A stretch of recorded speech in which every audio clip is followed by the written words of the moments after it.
Assalamualaikum warahmatullahi wabarakatuh. Dan selamat sejahtera. Alhamdulillah kita jumpa lagi sekali. Jadi kita mulakanlah kelas kita pada petang ini dengan bacaan Ummul Kitab Al-Fatihah.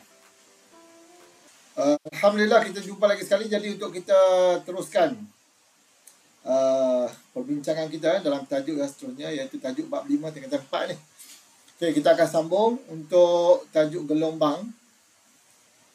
Yang mana kita akan fokus dulu kepada kertas 1. Okay, yang ni kita ambil modul daripada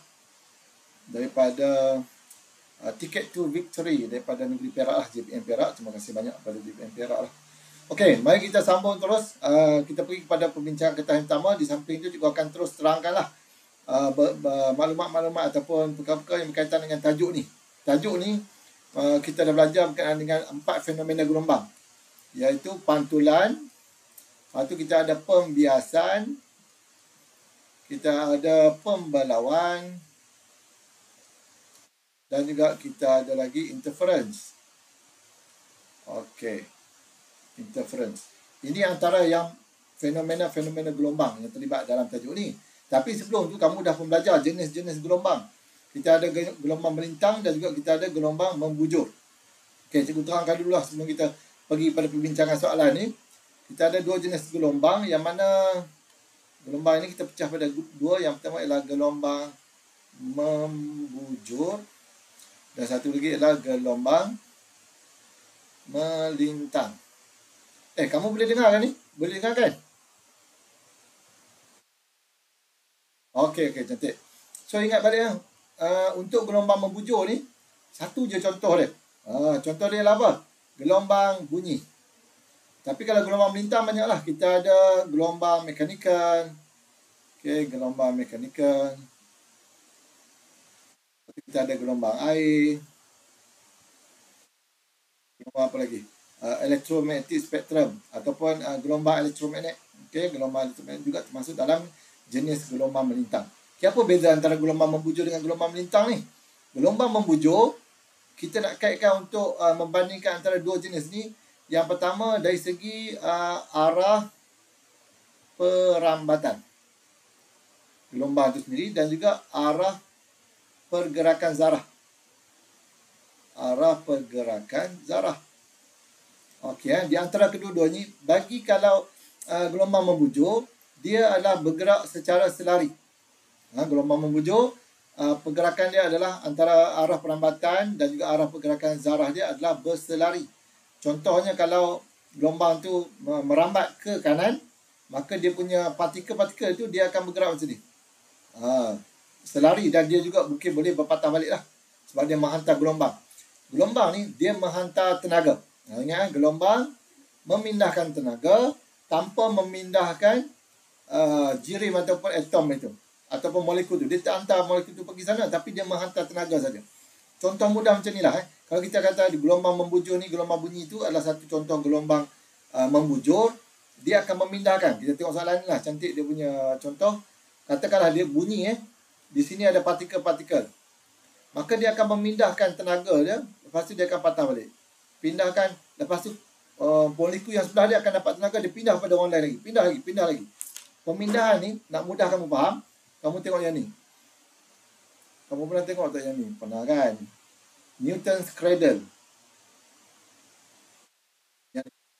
Bila kita ayunkan ni, lepas tu kita lepaskan dia, dia akan menghentam bola ni. Lepas tu bola ni dia akan pindahkan tenaga dia kepada bola yang sebelah dia. Bola ni pindah ke sebelah. Last sekali yang hujung ni, dia nak pindah tak ada orang nak pindah. Maka dia mendapat tenaga itu, iaitu tenaga kinetik. Dia berubah daripada keadaan pegun, dia bergerak ke atas. Lepas tu dia sampai sini. Lepas tu dia akan patah balik. Lepas tu dia pindahkan pula. Sama juga macam konsep ini. Molekul itu dipindahkan ke kawasan yang sebelahnya secara berselari. Selari itu maksudnya tu ni lah. Okay. Ini untuk gelombang membujur. Lagi satu ialah gelombang melintang. Gelombang melintang, arah perambatan ke kanan, dia punya zarah dia pergi atas dan bawah. Macam ni. Up and down. Yang ni kita namakan selari untuk membujur. Tapi yang ni kita namakan serenjang. Berserenjang. Dia punya arah perambatan berserenjang dengan arah pergerakan zarah. Ni 90 darjah macam ni. Yang ni contoh mudahnya ialah apa tau? Kalau kamu pergi ke stadium, cikgu selalu buat contoh ni lah. Kalau pergi stadium, bila sebelum mula bola ni, kan kita tengok bola, lepas tu belum mula lagi. Kita duduk, dia kata, bukan dia kata lah, dia tiba-tiba dia orang bangun, lepas tu dia duduk. Lepas tu kita akan nampak orang sebelah dia akan bangun, duduk. Dia buat apa? Dia buat gelombang. Dia kata buat ombak. Dia orang pun bangun, duduk. Sampai kat kita pun bangun, lepas tu kita duduk balik. Kita hanya bangun dan duduk. Tetapi kita nampak seolah-olah gelombang itu, ombak itu bergerak mengelilingi stadium. Sama juga kalau dalam air pun, kalau kita ada macam ni kan, kalau kita ada satu kapal tak kisahlah boat ke apa semua, bila gelombang tu datang, boat ni hanya up and down, tempat yang sama. Okay, tanpa dibawa ke kanan ke kiri. Sekiranya gelombang ni tenang lah. Kalau air laut, kita tahu dia boleh tolak ke sini sebab apa? Gelombang dia turbulen. Turbulen ni dia macam tidak tentu arah lah, bukan satu up and down yang cantik. Okay, kalau dalam makmal biasanya kita buat ni, kita akan nampak pergerakan tu naik turun. Dia pergerakan dia adalah secara berserenjam di antara arah perambatan gelombang dengan arah pergerakan zarah ataupun molekul itu. Molekul up and down, dia punya perambatannya ke kanan ataupun ke kiri. Tak kisahlah, yang penting dia berserenjam. Maka itu semualah contoh bagi gelombang melintang. Okay, transverse wave. Yang tadi longitudinal wave. Sebab tu kalau cikgu tulis bahasa Inggeris, cikgu akan tulis macam ni ya.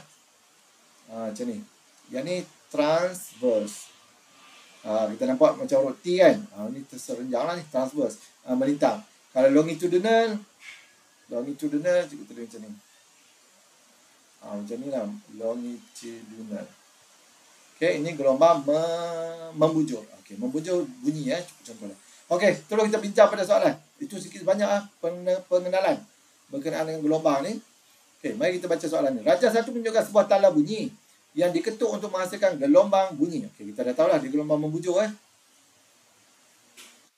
Okay, lepas tu dia tanya, berapakah amplitude dan panjang gelombang bunyi itu? Okay, panjang gelombang dan amplitude ni memang kamu kena master lah.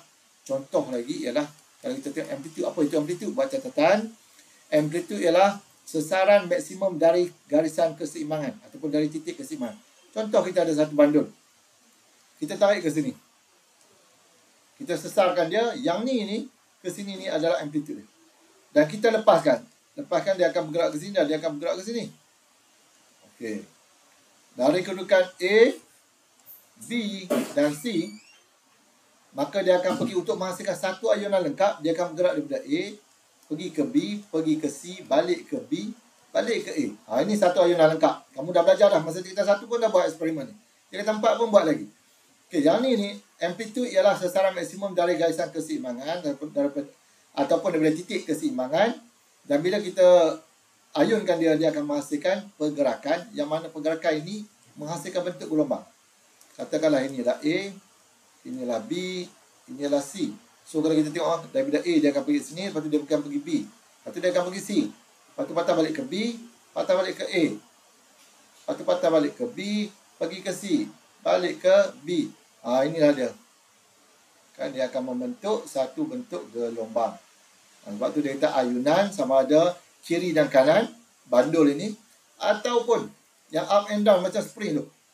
Up and down pun sama juga menghasilkan bentuk gelombang juga. Sebab tu kita kata benda berayun ni menghasilkan bentuk gelombang.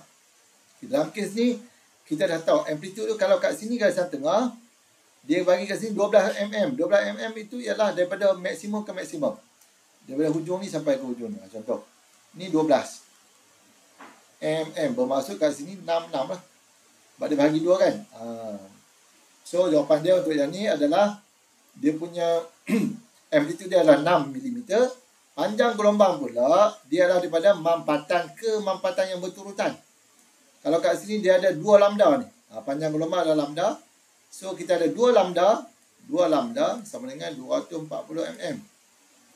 Bermaksud lambda sama dengan 120 mm. Kita bagi 2 lah. Okay. Dia juga kamu boleh ambil untuk panjang gelombang daripada renggangan ke renggangan. Okay. Contohnya kamu ambil daripada titik tengah ni sampai ke titik tengah ni. Ini juga dikira sebagai satu panjang gelombang. Untuk gelombang membujur. Okay. So mari kita tengok. Lupa nak sebut. Ini kawasan mampatan. Kamu faham kan? InsyaAllah. Okey, mari kita tengok berapakah amplitude dan panjang gelombang. Kita dah kira tadi 6 dengan 120. 6 so C dengan D dah terkeluar pada pilihan jawapan kita. 120. Okey, so jawapan dia adalah B. Okey, boleh dapat tak? Cantik, cantik. Okey, mari kita tengok soalan yang seterusnya. Soalan nombor 2. Soalan nombor 2. Okey, rajah menunjukkan gelombang bunyi yang dihasilkan oleh satu pembesar suara. Ini pun sama macam tadi lah. Dia kes gelombang membujur. Okey, rajah menunjukkan. Lepas tu dia kata apa lagi? Jika laju gelombang bunyi ialah 250 meter per saat, hitungkan frekuensi pembesar suara tersebut. Okey, dalam kes ni kita tengok kat sini dia ada bagi satu jarak lah. 15 meter ni. 15 meter ni kita tengok balik dia ambil daripada mana ke mana. Dia ambil daripada kawasan tengah iaitu renggangan ke renggangan juga. Bermaksud di sini ke sini satu panjang gelombang. Sini ke sini satu panjang gelombang, sini ke sini satu panjang gelombang. Kita ada lambda, lambda, lambda. So kita ada kat sini 3 lambda sama dengan 15 meter. Maka lambda kita sama dengan 5 meter. Okey, yang ni kamu kena tengok betul-betul lah. Jangan tiba-tiba kamu ambil lambda 15 terus. Tak. Ini adalah 3 kali lambda ni. Okey, macam biasa, saya tak rela gagal ujian. Mungkin Farisha belum tahu lagi. Farisha, kalau kita nak buat soalan calculation, kamu gunakan formula ni. Saya tak rela gagal ujian bermaksud S senaraikan. Yang macam ni lah kita senaraikan dulu apa yang dia bagi. Macam ni ada lagi dia bagi. V sama dengan 250 meter per saat. Okey. Ada lagi kita bagi. Hitungkan frekuensi. Dia nak frekuensi. Tak ada. So kita letak tanda macam tu. So kita dah senarai. Lepas tu kita tukarkan. T ialah tukar. Okey, tukar ni kalau tak ada. Kalau dia bagi dalam sentimeter, tukar dalam meter. Kan? Biasanya kita tukar kepada unit SI lah. Kalau dia bagi contoh soalan lain bagi dalam kilometer per hour. Kamu tukar pada meter per saat. Okey, itu masalah. Ni rumus apa kita nak pakai? Kita tengok gelombang. Kita dah tahu dah. V sama dengan F lambda. Ini formula. Formula ni kalau kamu lupa, tengok dekat senarai formula, senarai rumus. Dia ada bagi kat situ, V F lambda. Okey, dah tahu rumus, kita gantikan. G ni gantikan. Maksudnya kita masukkanlah nilai. Kalau cikgu, memang cikgu akan pusing formula dulu. F sama dengan V per lambda. Lepas tu baru cikgu gantikan. V kita 250 meter per saat. Kita punya lambda kita ialah 5 meter. Maka meter dengan meter potong. Kita akan dapat 50 per saat. Apa itu 50 per saat? 50 Hz. Okey, inilah frekuensi dia. Dengan unit U yang terakhir ini ialah unit. So, pastikan kamu tengok unit dia sekali. Alright, sampai situ boleh dapat tak? Boleh tak? Alhamdulillah. Very good, very good. So, jawapan dia ialah 50 Hz. Okay, ini soalan calculation lah. Ataupun kita panggil dia aplikasi kuantitatif. Seterusnya, soalan yang ketiga. Rajah menunjukkan satu sistem berayun mengalami pengurangan amplitude dengan masa. Okey, nampak dia sebut pengurangan amplitude ni. Pengurangan amplitude tak lain dan tak bukan. Dia cerita tentang pelembapan. Okey, ataupun kita panggil dia sebagai damping. Damping. Ni damping lain. Damping ni bahaya sikit. Pendamping. Itu lain kan. Ni damping. Damping bahasa orang putih lah. Pelembapan. Lembab tu maksudnya apa? Dia akan kehilangan tenaga. Berlaku kehilangan tenaga disebabkan oleh berkurangnya amplitude. Ni amplitude dia semakin berkurang. Kamu nampak amplitude dia ni kan? Ni amplitude dia tinggi. Semakin rendah, semakin rendah, semakin rendah. Last sekali hilang amplitude dia. Okay, bila hilang amplitude, dia kembali kepada kedudukan keseimbangan. Kalau macam pendulum tadi, kalau kita ayunkan dia, lama-lama dia berhenti duduk dekat kedudukan titik B ni. Itu maksudnya dia dah telah mengalami damping, telah mengalami pelembapan. Last kali amplitude dia semakin berkurang sampai tahap dia kembali ke kedudukan asal dia. Okay, so apa yang berlaku? Bila damping, yang berlaku ialah kehilangan tenaga. Disebabkan apa? Ada dua perkara. Yang pertama ialah faktor luaran. Faktor luaran dan juga dalaman lah. Okey. Lupa pula nak tanya. Farisha belajar bahasa Melayu ke bahasa Inggeris? Cantik. Okey. Tak apalah, senang lah kan. Cikgu tak adalah nak banyak sangat tukarkan kepada bahasa Inggeris tu. Tapi at least kamu kena tahulah. Nanti masuk universiti nanti banyak bahasa Inggeris. Kan? At least kamu tahulah dia punya terms tu dalam bahasa Inggeris. Okey, so faktor dalaman ialah yang nak tanya ke? Okey, okey tak apa. Okey, good.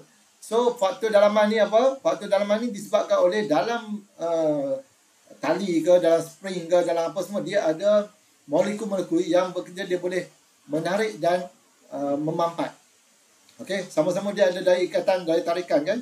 Jadi, disebabkan oleh daya tarikan dan ikatan itulah menyebabkan berlakunya geseran. Geseran ni yang akan menyebabkan berlakunya damping. Okey. Kalau yang luaran ni biasanya air friction lah ataupun rintangan udara. Dia menukarkan daripada tenaga tu kepada tenaga haba. Rintangan ni menukarkan kepada heat energy ataupun tenaga haba. Dalaman pun sama jugalah. Lepas tu dia akan jadi panas sepatutnya kan. Dia akan jadi panas disebabkan oleh molekul-molekul dalam tu yang menarik, menolak itu, dia menghasilkan satu daya rintangan, menyebabkan lama-kelamaan tenaga bagi sistem yang berayun ini dia semakin berkurang. Last sekali dia hilang. Dia punya amplitude kembali ke keadaan asal. Okey, mari kita tengok soalan dia. Kita faham dia punya dulu, lepas tu baru kita tengok soalan. Apakah proses tersebut dan kesannya ke atas sistem tersebut?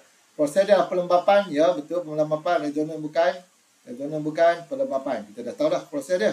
So, dia punya yang berlaku pada tenaga dia adakah bertambah? No way. Dia adalah berkurang. So, jawapan dia adalah Didi and friend. Okey, Cikgu harap kamu boleh ikut yang tu.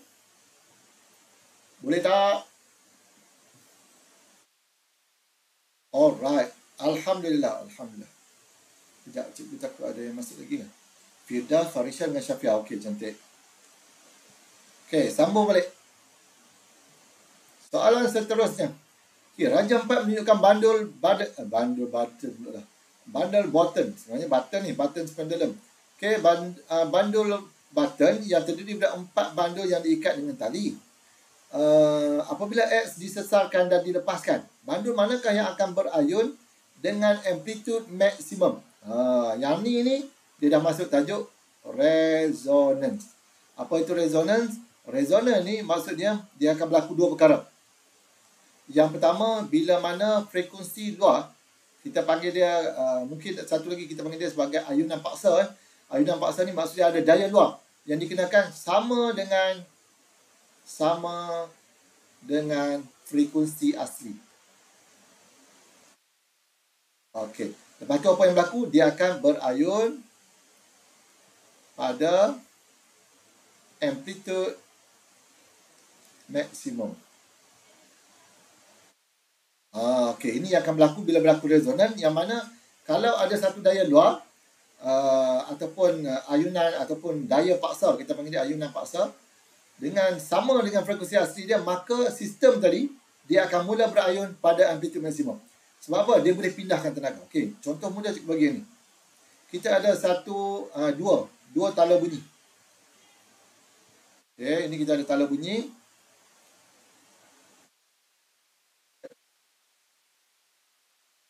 Ataupun kita panggil dia tuning fork lah. Tuning fork. Katakanlah di sini memang dia ada tulis lah. Katakan ini dia punya frekuensi dia 50 Hz. Yang ni pun 50 Hz. Apa yang berlaku? Kita ketuk ini. Kita ketuk dekat meja tau.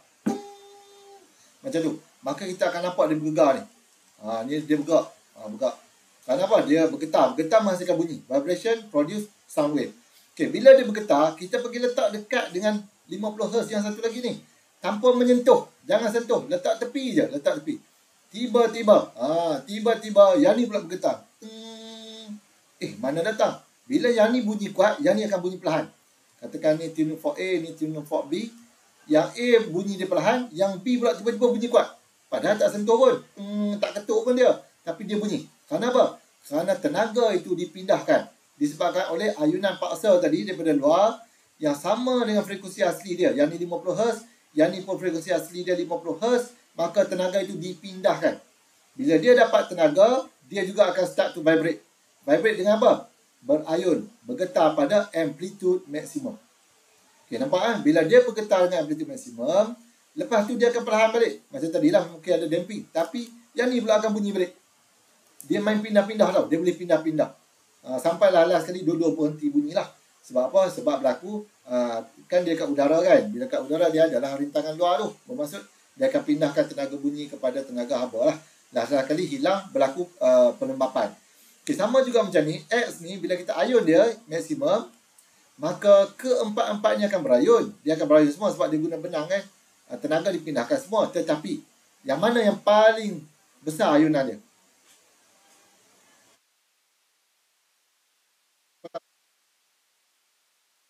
JKLM.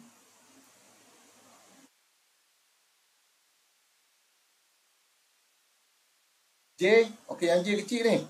Tengok sama panjang tak dengan X? Dia bukan kira yang paling dekat. Dia kira yang sama frekuensi asli. So yang mana? Ya, very good. Very good. So jawapannya adalah L. Kenapa? Kerana L dengan X ni dia mempunyai panjang yang sama.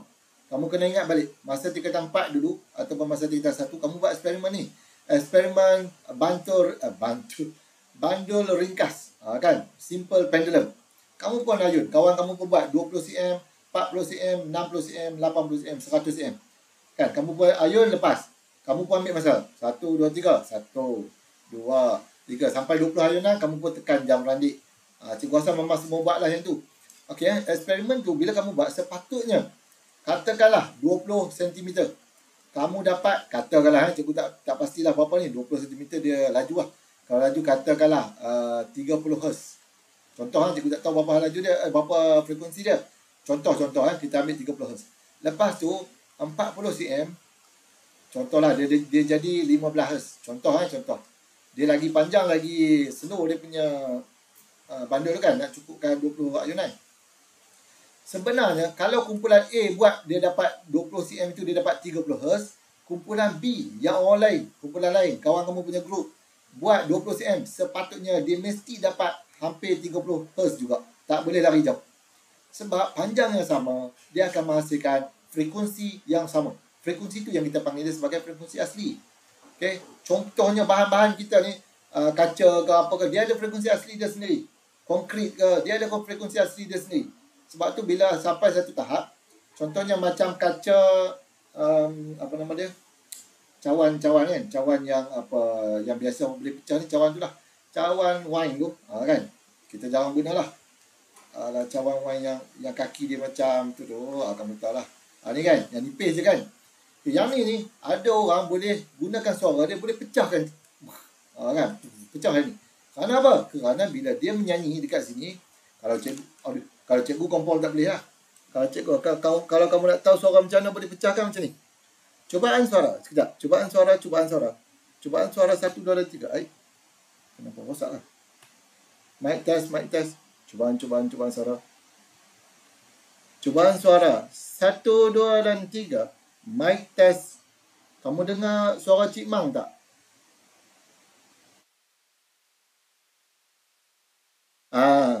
Kejap. Cubaan suara 1, 2, dan 3. Kalau cikgu nyanyi guna suara ni, memang boleh pecah. Boleh pecah cawan. Yang ni tak boleh lah. Yang ni lagilah tak boleh. Cubaan suara. Mana suara biasa ni? Halo. Cubaan suara 1, 2, 3. Boleh dengar tak? Dah normal balik dah? Nasib baik. Cikgu tekan butang dia tenggelam badan lah. Okey. Jadi suara yang high pitch itu, high pitch frekuensi tinggi, bila dia sama dengan frekuensi asli cawan ni, maka dia akan menggetarkan cawan ni sehingga dia bergerak pada ataupun dia bergetar pada amplitude maksimum. Sebab tu dia boleh pecah. Okey, sama macam kes Tacoma Narrow Bridge. Kamu dah tengok video tu. Mungkinlah pergi cari Tacoma Narrow Bridge. Macam mana dia boleh runtuh hanya disebabkan oleh angin. Okey. Alright, jadi L ini dia mempunyai frekuensi asli yang sama dengan X, maka selepas X diayunkan, tiba-tiba L ni akan berayun dengan amplitude maksimum, X ni jadi perlahan. Lepas tu bila L ni perlahan pula, X pula dia akan berayun maksimum balik. Lepas tu X perlahan, L pula maksimum. Dia main hantar-hantar tenaga. Sebab dia sama, yang lain pun berayun tapi tak maksimum. Sikit-sikit je sebab dia mengimbangi lah daripada ni. So jawapan dia lah L lah. Alamak, cikgu tak pasal dah 3,5. Subhanallah. Laju sikit. Cikgu harap kamu boleh faham untuk resonan. Pergi kepada soalan seterusnya, soalan nombor 5. Rajam 5 menunjukkan gelombang bunyi yang dipantulkan oleh dinding konkrit. Yang manakah ciri gelombang yang akan berubah selepas dipantulkan? Ingatlah, 3 perkara je. D, F, lambda. Oh, ada satu lagi. Arah. Okey, so perkara apa yang berubah, perkara apa yang tak berubah, yang ni yang kamu kena tahu. Yang pertama, laju. Laju gelombang tak berubah. Frekuensi tak akan berubah. Untuk 3 fenomena, panjang pantulan, pembiasan dan juga pembalauan, frekuensi tak akan berubah. Okey, frekuensi tak akan berubah. Okey, yang ni kalau laju tak berubah, frekuensi tak berubah, maka panjang gelombang juga tak akan berubah.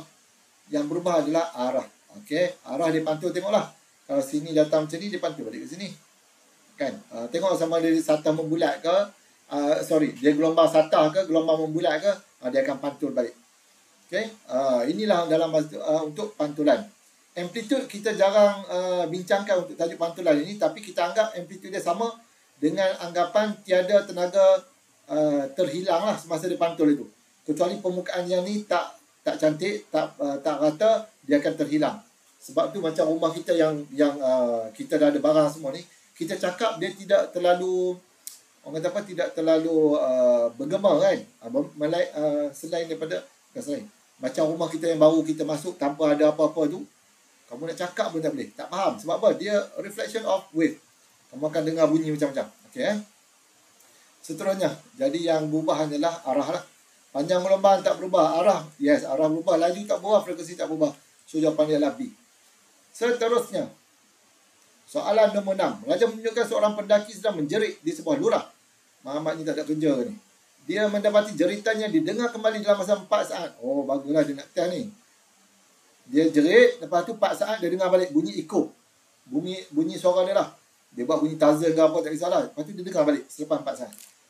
Dia kata, jika laju gelombang ialah 340 meter per saat, berapakah jarak? Okay, so sekarang ni dia bagi, saya tak rela gagal ujian. V ialah 340 meter per saat. T sama dengan 4 saat. Dia nak apa? Berapakah jarak? D, distance. Okey, sekarang ni kita ada formula laju. Laju sama dengan D over T. Yang ni, kalau yang laju biasa, jarak pergi, masa pun pergi, masa T satu. Tapi masa yang kita ada, T 4 saat ni, dia adalah masa pergi dan masa balik. T tu pergi dan balik. Kan? Maksud jarak pun dia akan jadi 2 kali. Jadi kalau kita nak guna formula V sama dengan D over T, T ni kita kena bahagi 2. Sebab apa? Masa dia lah masa pergi dan balik. Okey, jadi kalau kita bahagi 2 ni akan naik atas. Kita akan dapat 2D per dengan T. Inilah V. So, kalau kita nak cari D sama dengan T kali V. VT 2 ni per dengan 2. Okey, inilah formula kita untuk cari jarak bagi benda yang patah balik ni. Contoh juga untuk katakan kita nak cari kedalaman laut, pun kita guna formula ni. D sama dengan VT over 2. Okey, boleh dapat tak?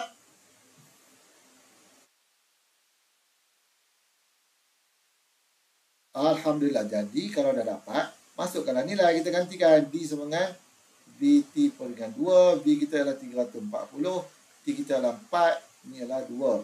So kita akan dapat 680. Okay, jarak dia 680 meter. Jauhnya dekat 1 kilometer. Betul lah, dekat 680 meter. Okey, logik lah, jauh kan gelombang tu. Okey, tapi memanglah 4 saat sebab bunyi kan laju dalam udara ni, bunyi 340 meter sesaat. Laju lah tu. Okey, seterusnya, tapi tak boleh lawan lah dengan laju dalam air.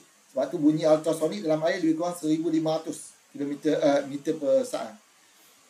Soalan seterusnya, nombor 7. Raja menunjukkan peramatan gelombang air dari P ke Q. P ke Q, nampak? Ni lambda dia. Ini lambda untuk Q. Nampak daripada panjang ke pendek. Ini maksudnya kawasan P itu adalah dalam, kawasan Q adalah cetek. Okey, yang ni pun kita kena ambil kira dah. B, F, lambda. 3 perkara ni. Yang pertama kita nak kawasan ni dalam dan cetek. Kamu dah boleh buat kesimpulan macam ni. Kalau V dekat kawasan dalam, dia tinggi. V cetek dia rendah. Maksudnya perlahan lah. Kalau laju dekat kawasan cetek. Kalau F ni sama. Ni pun sama. Maksud dia tak berubah lah. Dalam cetek tak berubah. Lambda pula. Kalau dah V tinggi, maksud dia lambda pun tinggi lah. Panjang gelombang dia tinggi. Tapi kalau cetek, panjang gelombang dia rendah. Ataupun pendek. Okey, ini kamu boleh bandingkan kawasan dalam dengan kawasan cetek. Sebab dia kata frekuensi kawasan dalam, katakan inilah kawasan 1, F1 dengan sini adalah F2. Frekuensi sama dengan frekuensi 2. Kita tahu formula kita. Formula kita adalah V sama dengan F lambda. Maka F sama dengan V per lambda. Kalau F1 sama dengan F2, bermaksud kita akan dapati V1 per lambda 1 sama dengan V2 perkan dengan lambda 2. Inilah formula kalau kita nak kira laju ke apa semua ni. Untuk dua kawasan berlainan tu. Berlainan kedalaman. Lagi satu, kawasan dalam. Contohlah daripada dalam ke cetek. Maka dia akan mendekati normal. Mendekati normal. Ini dalam ke cetek. Kalau cetek ke dalam, dia akan menjauhi normal. Ini dia punya pembengkokan. Ini arah pembengkokan. Ya, mendekati normal daripada dalam ke cetek ni. Cuba kena tulis ni, ke cetek. Yang ni menjauhi normal ni ke dalam. Okey. Jadi kalau kamu tengok yang ni berubah tak? Memang berubah lah. Tinggi jadi rendah, tinggi jadi rendah. Maksud dia berubah lah tu. Sama-sama bermaksud frekuensi tak berubah. Kalau kita tanya berubah tak berubah, yang ni berubah, yang ni tak berubah, yang ni berubah. Okey, jadi dia tanya, yang manakah benar mengenai kedalaman D dan laju V dalam kawasan P dan kawasan Q? Okey, yang mana benar? Dekat kedalaman, dari kedalaman P lebih besar daripada Q. Yes, betul. Yang ni betul, yang ni salah lah. Yang ni betul, yang ni pun salah. So, jawapan kita hanyalah C dengan A. Okey. Laju. Kalau P, memang ni jawapan ni. A. Kalau kawasan laju, panjang gelombang dia besar, maksudnya dia kelajuan dia juga akan tinggi. Okey, cikgu harap kamu boleh dapat itu. Kita laju sikit sebab soalan nombor 8 ni. Banyak lagi soalan struktur. Seterusnya, soalan nombor 8. Ini ialah pembelawan. Pembelawan ada dua. Yang pertama, dia ialah melalui celah. Yang kedua, dia melalui, kalau dulu dia sebut halangan. Okey, halangan ni mungkin H. H tu ialah tebing. Tebing ke apa? Ataupun corner kan? Corner bangunan tu. Penjuru. Penjuru pun boleh ke. Okey, so halangan ataupun celah. Dia akan mengalami pembelawan. Pembelawan tu maksud apa? Maksudnya dia mula menyebarkan gelombang itu. Dia tersebar. Pastikan kalau kamu lukis untuk ni. Kalau sini panjangnya 2 cm. Lambda ni di sini juga semestinya 2 cm. Tapi kalau lukis agak-agak je lah. Sebab soalan ni dah pun naik SPM 2020. Dia suruh lukis macam ni. Mana tahu nak keluar lagi sekali kan. Pastikanlah kamu tahu. So arah dia akan diserakkan ke kawasan yang lebih luas. Dan apa yang berlaku dalam kes ini untuk VF lambda. V dia tak akan berubah. F dia tak akan berubah. Panjang gelombang tak berubah. Yang berubah adalah amplitude. Amplitude dia berubah. Berubah tu maksud dia apa? Berkurang. Bila amplitude berkurang, apa yang berkurang? Tenaga berkurang. Bila bermaksud tenaga juga berkurang. Dah kenapa pula tenaga berkurang? Berkurang kerana dia yang masuk tadi, dia terpaksa disebarkan ke kawasan yang lebih luas. Maka amplitude dia akan berkurang. Kalau kita tengok daripada pandangan sisi dah. Katakan sini. Dia punya macam ni mula-mula amplitude dia. Tapi bila dia keluar, dia dah jadi macam ni. Nampak? Panjang gelombang kekal sama. Tapi amplitude ini telah jadi kecil. Ini halangan dia lah. Ataupun celah yang dia masuk tu. Daripada pandangan sebelum masuk dengan selepas masuk. Amplitude dia berkurang. Disebabkan apa? Disebabkan dia tersebar ke kawasan yang lebih luas. Apakah perubahan yang berlaku selepas melalui celah? Amplitude berubah. Panjang gelombang tak berubah. Laju gelombang tak berubah. Frekuensi tak berubah. So jawapan dia adalah A. Ya. Lagi satu hubungan. Kamu tahu cara ni. Sebab kita masukkan terus lambda sama dengan AX over D. Jadi kalau lambda per X sama dengan A over D. Sekarang ni biasanya kita akan kaitkan yang ni. Antara X dengan A. Bermaksud kalau A itu lagi kecil. Oh sorry.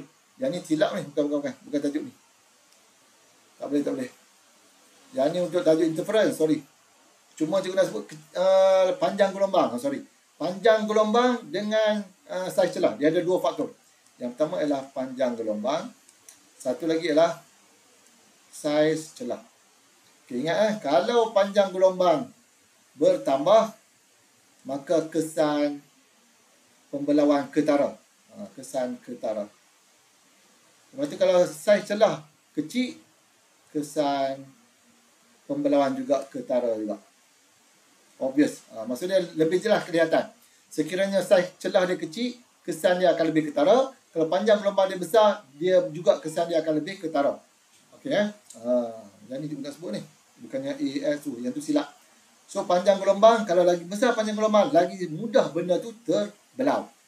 Contohnya bunyi. Bunyi dia panjang gelombang, dia lebih besar daripada cahaya. Sebab tu cahaya, kalaulah kita rumah kita macam ni. Kalau bunyi, kamu duduk di, katakan di sini ada speaker tau. Kamu duduk kat sini. Ni kamu berdiri ni pandangan atas. Ni kaki, ni bahu kamu lah, ni bahu. Bunyi tu datang. Kalau panjang gelombang dia besar, maka dia akan mudah terbelau ke sini. Nampak? Dia macam bengkok kan, terbelau. Kamu boleh dengar. Tapi sekiranya panjang gelombang tu kecil, macam ni, contoh panjang gelombang kecil ni maksudnya frekuensi dia rendah. Frekuensi dia tinggi. Contohnya bunyi yang macam tajam tadi kan, itu frekuensi tinggi. Macam ni. Dia punya kesan pembelauan dia sikit je. Dia tak banyak terbelau. Maka mamat ni tak boleh dengar bunyi yang tajam ataupun bunyi yang berfrekuensi tinggi, dia tak dengar. Tetapi bunyi yang berfrekuensi rendah, dia akan dengar. Kerana apa? Frekuensi rendah, panjang gelombang tinggi. Bila panjang gelombang tinggi, kesan pembelauan ketara. Ingat itu. Okay, bermaksud dia boleh dengar lah. Tapi kalau bunyi tu tajam, high frekuensi, mamat ni tak akan dengar sebab panjang gelombang dia pendek. Bila panjang gelombang pendek, kesan pembelauan adalah kurang ketara. Sama juga macam saiz celah. Lagi kecil saiz celah, lagi orang kata nampak dia punya kesan pembelauan tu. Lebih ketara kalau kecil. Alright. Sebab tu juga yang cikgu sebut pasal cahaya tadi. Ni matahari. Cahaya matahari datang. Disebabkan panjang gelombang dia yang sangat-sangat pendek itu, nanometer je kan, cahaya kan. Maka kita tak nampak dia terbelau. Ngam-ngam kat sini, cahaya ada kat sini. Nampaklah bayang. Kita kata ada bayang kat bawah. Kalaulah dia boleh terbelau macam bunyi, macam mana? Dia akan masuk dalam ni. Cerah habislah rumah kita. Kan? Cahaya datang sini, masuk ke habis sini. Terbelau macam mana bunyi boleh terbelau. Nasib baiklah. Itulah rahmat daripada Allah. Allah ciptakan cahaya ni mempunyai panjang gelombang yang sangat pendek. Maka dia sukar untuk dibelaukan. Okey, boleh faham Ayuh, boleh faham tak ni? Okey. Nasib baik lagi Risau je aku cakap seorang-seorang kan. Okey, yang seterusnya. Soalan nombor 9 ni interference. Okey. Dia ada sumber koheren. Apa itu koheren? Yang sama fasa, sama panjang gelombang, sama color biasanya monokromatik. Kita panggil monokromatik tu satu cahaya, satu panjang gelombang. Okey, satu fasa. Yang ni pun sama juga. Koheren untuk air, maksudnya dia satu panjang gelombang, laju yang sama, panjang gelombang yang sama, fasa yang sama. Okey, bila kita ada dua sumber ini, X dengan Y ni lah dia punya A. Kan? Maka bertembunglah di antara puncak dengan puncak. Puncak campur puncak, dia akan menghasilkan puncak dua kali. Lembangan campur lembangan, menghasilkan lembangan dua kali. Yang ni kedua-duanya adalah interference membina. Ingat balik. Interference membina. Membina tu maksud apa? Dia sama ada membina kat atas ataupun membina kat bawah. Tak kisahlah. Yang penting kedua-duanya jenis membina. Satu lagi ialah puncak campur dengan lembangan. Maka dia akan menghasilkan not. Ini ialah memusnah. Zaman dulu, zaman cikgu dulu, dia tulis interference membinasa. Membina dan membinasa. Tapi mungkin ganas sangat tu ayat tu. Dia buat interference memusnah. Okay, kalau bahasa Inggeris sebut konstruktif dengan destruktif. Ini ialah interference memusnah. Okay, boleh faham? Memusnah ni maksudnya line dia clear. Tak ada gelombang, tak ada apa. Dia atas dengan bawah dia cancel out. Habis. So, macam mana kita nak tengok kat sini, interference memusnah berlaku pada kedudukan. Memusnah maksudnya kita cari yang puncak dengan ni lah. Kalau P ni, ini puncak dengan puncak. P ni adalah membina. R pula lembangan dengan lembangan. Membina juga. Q, puncak dengan lembangan. Okey, Q lah dia punya jawapan. Boleh nampak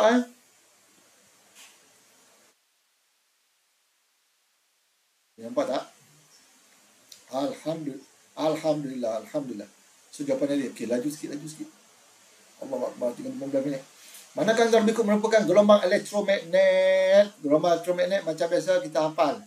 Radi, may I visit your ex-girlfriend? Aduh, gadah juga dia ni.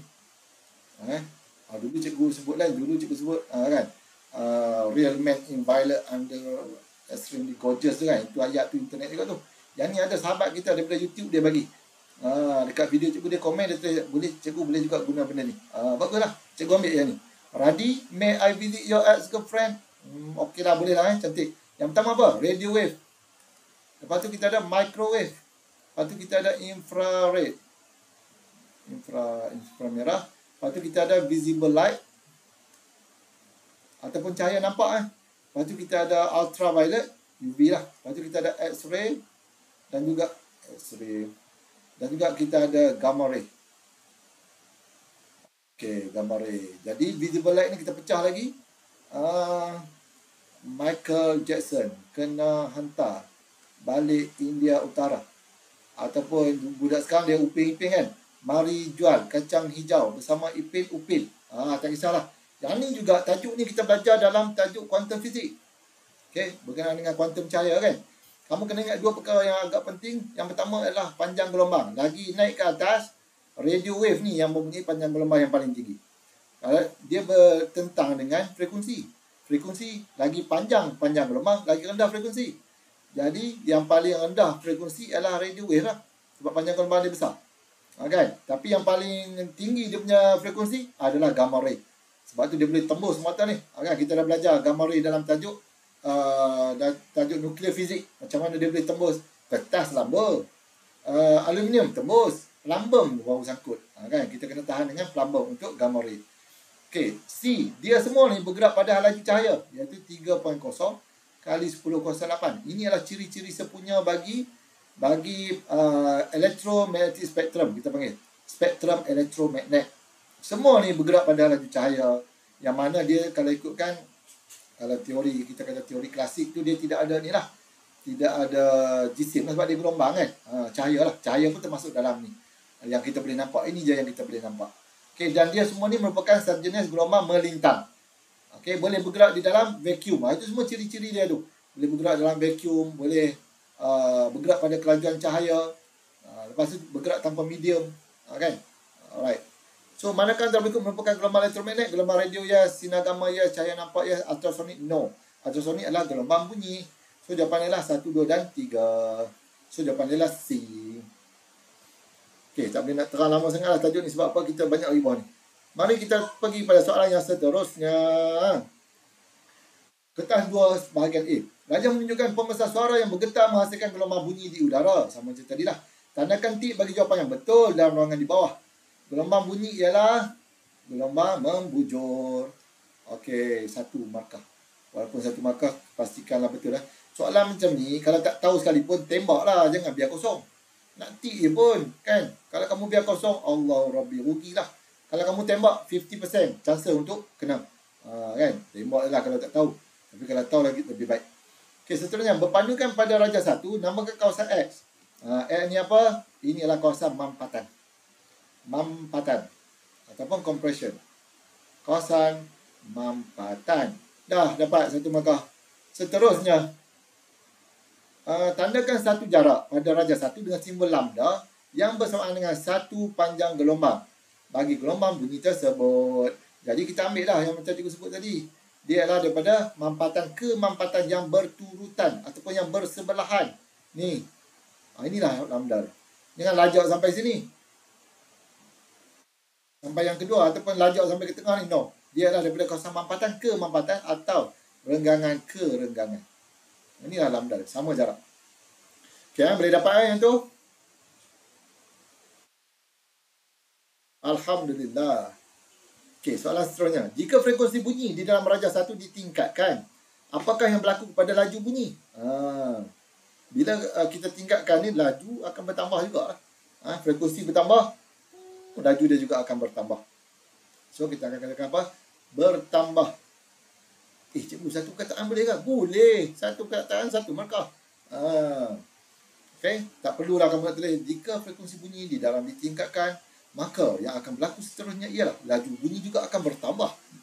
Kan? Sampai tambah helaian tambahan. Tak perlulah buang masa. Fizik dia nak jawapan straight je macam tu. Satu markah je pun. Tapi jawab terus. Okey, soalan seterusnya nombor 8. Sama macam yang kat atas tadi. Raja menunjukkan sebuah kapal selam memancarkan gelombang ultrasonik ke arah dasar sebuah pulau. Okey, dia pancar, lepas tu mesti pantul balik. Kan? Apakah fenomena gelombang yang terlibat dalam Rajah 2? Pantulan gelombang. Gelombang. Okey, kalau kamu sebut pantulan saja pun dah diterima lah. Tapi lebih baiklah pantulan gelombang. Seterusnya, hitungkan jarak kapal lah. Ini sama je tadi ya. Jika gelombang bunyi terpantul dikesan selepas 4 saat. Okey, dia bagi. T dia 4 saat. Hal laju gelombang. V sama dengan 1560 meter per saat. D dia nak D. Okey, macam biasa formula kita tadi apa? D sama dengan VT per dengan 2. Okey, kenapa per dengan 2 ni? Sebenarnya T ni bagi 2 ni. Kan, T tu kita kena bagi 2. Laju dia adalah 1560. Darabkan dengan 4. Alamak, tekan kalkulator. Bagi 2. Berapa dapat?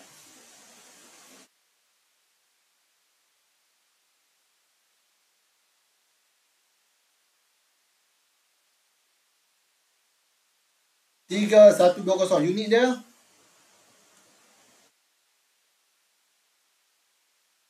Unit dia apa?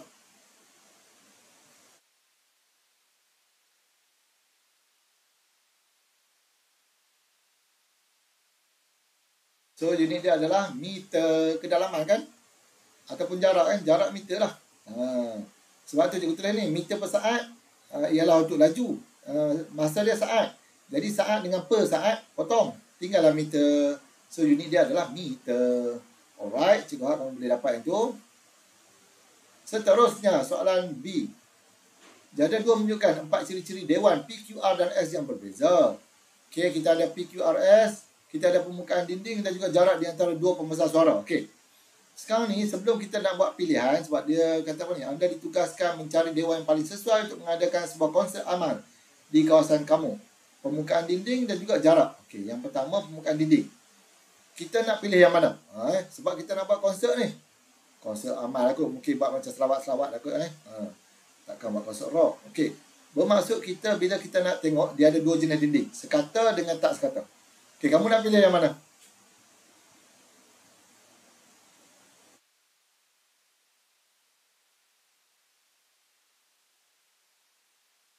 Apa tahu?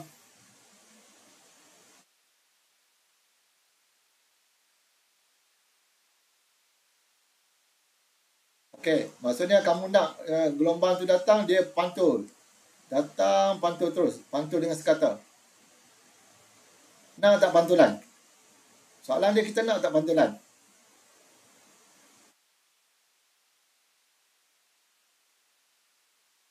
Macam rumah kamu, baru masuk kan? Tak ada barang lagi ni. Kamu masuk rumah yang kosong, kamu bercakap bunyi macam mana? Ada apa?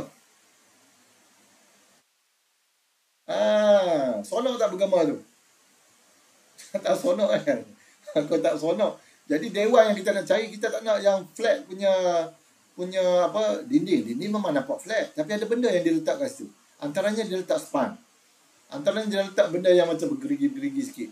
Ada setengah tu cikgu tak ingat lah, kawan cikgu pernah cerita lah kan. Dia buat studio bilik kotak macam ni lah. Lepas tu dia ambil tempat yang bekas telur tu. Kan bekas telur tu kan, dia susun semua ni. Segenap dinding ni dia susun dengan bekas telur tu. Tampal kat dinding. Sampai kat ceiling pun dia tampal juga. Sebab dia orang nak buat apa? Nak buat jamming. Dalam kampung kan. Kalau malam-malam bunyi sampai keluar, orang marah lah. Jadi dia buat, kenapa dia letak benda lah ni? Supaya bila gelombang bunyi datang, dia tak terpantul terus. Dia akan diserapkan. Ataupun dipantulkan ke arah yang berlainan. Lepas tu, gelombang tadi akan bertemu dengan gelombang lain. Mungkin menghasilkan gelombang interference memusnah. Maka dia tidak akan menghasilkan bunyi yang kuat. Untuk mengganggu. Ataupun, contoh sama macam ni lah. Dewan, kalau dia punya permukaan dinding dia adalah sekata, dia akan terpantul ni. Maka dia akan menghasilkan bunyi gema yang mengganggu lah. That's why kita letak benda. Kalau kamu pergi ke pawagam ke ataupun dewan-dewan besar, Dewan Philharmonic Petronas ke kan, macam teater-teater, semua ni dia ada ni. Bawah dia ada letak kapet, kena cushion-cushion dia, kursi-kursi dia disusun dengan susunan dan juga dengan span-span yang nipis pula, yang tebal, untuk menyerap bunyi. Dia tidak mau benda ni terpantul. Jadi kalau boleh kita carilah permukaan dinding yang tidak sekata. So yang sekata ni kita dah potong lah. P bukan pilihan kita, S pun bukan. Okay, sekarang ni kita nak letak pembesar tu jauh ke dekat? Yang ni ada kaitan dengan yang AX over DU. Dua speaker. Ni dewan kita. Itu stage lah, ni stage. Jarak ni A. Ingat balik formula ni. Okay ya. Jadi cikgu bagi yang ni dulu, lepas tu kamu decide nak pilih yang jauh ke dekat. Kalau sekiranya, okay, cikgu ubah formula ni jadi lambda over X. D kecil pula dah.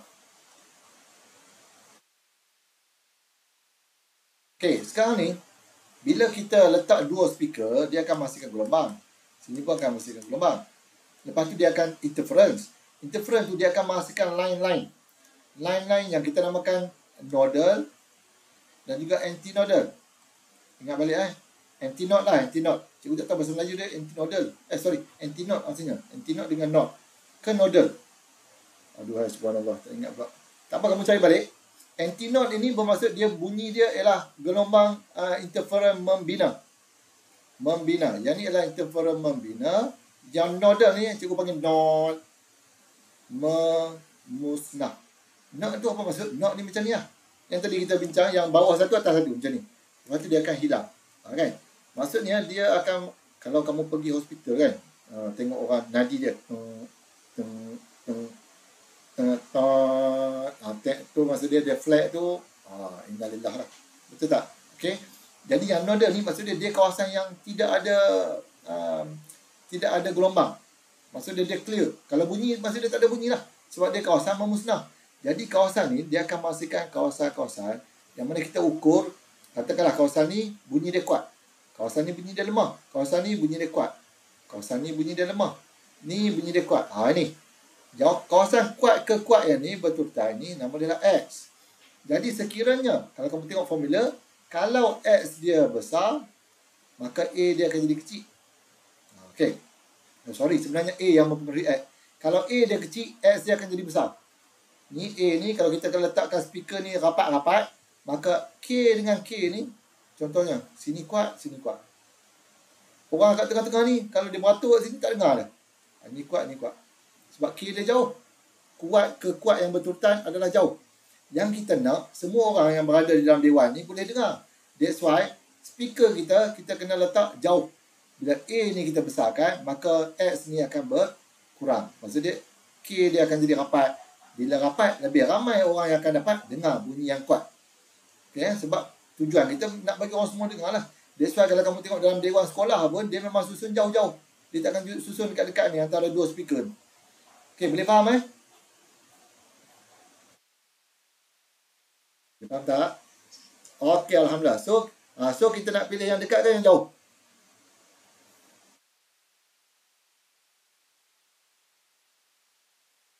Supaya K ni dekat.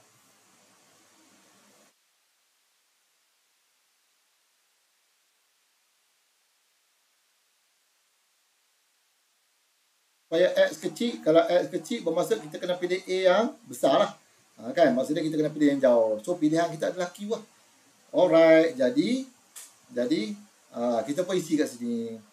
Anda ditugaskan mencari dewan kan? Permukaan dinding tidak sekata. Kenapa tidak sekata? Dia akan menghasilkan bunyi dipantulkan ke arah yang berlainan. Bunyi akan dipantulkan ke arah berlainan. Okey, itu maksud dia. So dia akan pantul keluar lah, pantul ke tempat lain. Okey, jarak pula, jarak besar kita kata nak jauh. Jarak yang jauh. Kenapa nak jarak jauh? Sebab menghasilkan Hasilkan jarak antara bunyi kuat. Jarak antara bunyi kuat yang berturutan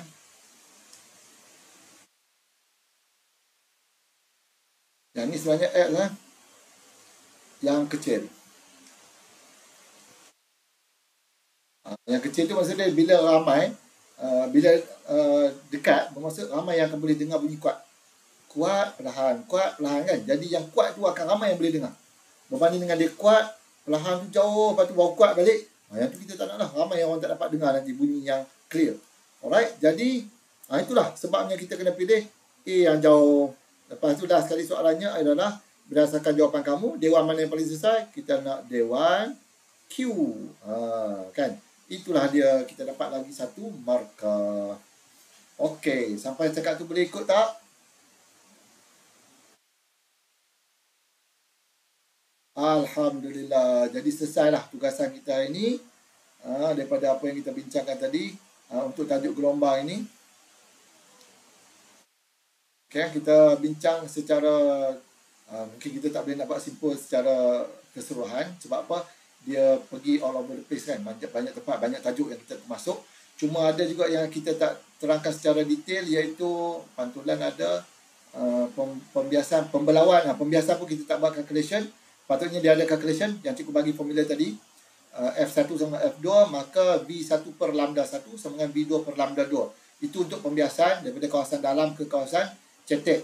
Okey, itu pun kena ingat. Dan juga untuk pembelauan biasanya tidak ada calculation, dia lebih kepada konsep yang mana kalau lagi kecil saiz celah, maka lagi ketara lah kesan pembelauan, ataupun kalau semakin bertambah panjang gelombang, semakin ketara lah dia punya kesan pembelauan. Interference kita tengok yang mana berlaku, sama ada dia interference membina ataupun interference memusnah. Kan? Lepas tu gelombang bunyi kita dah tahu dia gelombang membujur. Lagi yang kita tengok adalah pelembapan, damping, yang mana amplitude dia berkurang sehinggalah dia jadi kosong ataupun kembali pada titik keseimbangan. Dan juga resonan. Resonan ni bila ada daya luar yang bertindak ke atasnya sama dengan frekuensi asli dia, maka dia akan berayun pada amplitude maksimum. Sama juga kes dalam radio. Radio macam mana radio kita boleh dengar? Kalau kita tune kan, contohnya macam kat sini, Kuantan 89.6 IKIM FM kan. Jadi bila kita tune 89.6 MHz yang dihantar oleh transmitter, pemancar tu daripada menara-menara kan, hantar gelombang tu pada frekuensi yang sama 89.6 MHz, maka dia akan in tune. In tune tu dia akan masuk cantik lah. Itu yang kita panggil dia boleh masuk, dia menguatkan arus. Bila menguatkan arus, dia sebab kita dapat signal yang terang lah, yang jelas. Okay? Bila mana dia berlaku resonan di antara kedua-dua penerima dengan penghantar isyarat itu gelombang itu. Dan juga pantulan kita tahu dah tidak ada berubah melainkan arah. Kalau dia tanya hal laju berubah. Laju tak berubah, ni laju laju gelombang tak berubah, tapi hal laju berubah. Kenapa? Arah berubah, hal laju akan berubah. Tapi dia jangan tanya hal laju lah, dia sebut laju gelombangnya. Okey, yang ni nak kira jarak D sama BT over 2, kita dah buat tadi. Ini pembiasan yang diterangkan tadi. Pembelauan bersama, interference. Dan ini section tu lah. InsyaAllah habislah tugasan kita. InsyaAllah kita akan sambung lagi untuk section B dan C pula pada kelas akan datang, insyaAllah. Jadi sampai situ dulu. Mohon ampun dan maaf salah dan silap. InsyaAllah ada rezeki ada umur kita jumpa lagi. Assalamualaikum warahmatullahi wabarakatuh. Bye bye.